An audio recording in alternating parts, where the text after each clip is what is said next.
Juste une petite vidéo comme ça, je viens juste de voir ça arriver. Ça vient de CTV News.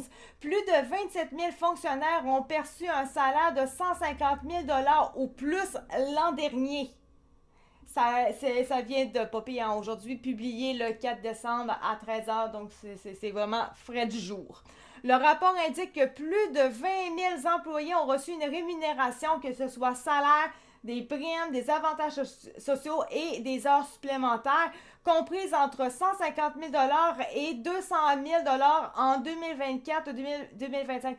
Je fais un chiffre pour 200 000, là, c'est 199 999 OK? Le document préparé par le secrétariat du Conseil du Trésor du Canada montre que près de 5 000 employés ont gagné entre 200 000 et un chiffron 250 000 et que près de 1400 employés ont gagné entre 250 000 et chiffron 300 000 Le dernier budget fédéral a présenté un plan visant à réduire les dépenses des programmes et les coûts administratifs d'environ 60 milliards de dollars au cours des 5 prochaines années. Le gouvernement prévoit de réduire de 10% le nombre d'employés fédéraux d'ici 2029, soit une perte d'environ 40 000 emplois par rapport au sommet de la fonction publique qui s'élevait à 368 000 il y a 2 ans, et de supprimer 1000 postes de direction au cours des 2 prochaines années. Le document déposé au Parlement montre que 654 employés ont été payés entre 300 000 et chiffrons 400 000 l'année dernière, tandis que 42 ont gagné entre 400 000 et chiffrons 500 000 et 6 employés, eux autres sont millionnaires, là, ont gagné 500 000 ou plus. Ce reportage de la presse canadienne a été publié donc aujourd'hui donc écrit par Catherine Morisson, la presse canadienne.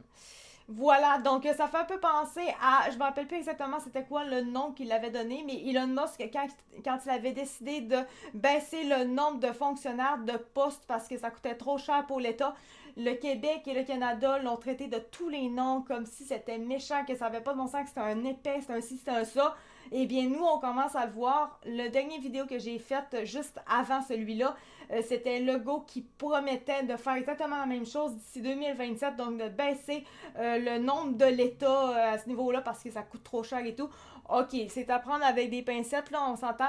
C'était sa première promesse de tout au complet avant d'être élu la première fois. Il avait promis d'en enlever 5 000 et finalement, au bout de 4 ans, il en avait augmenté jusqu'à 70 000 de fonctionnaires.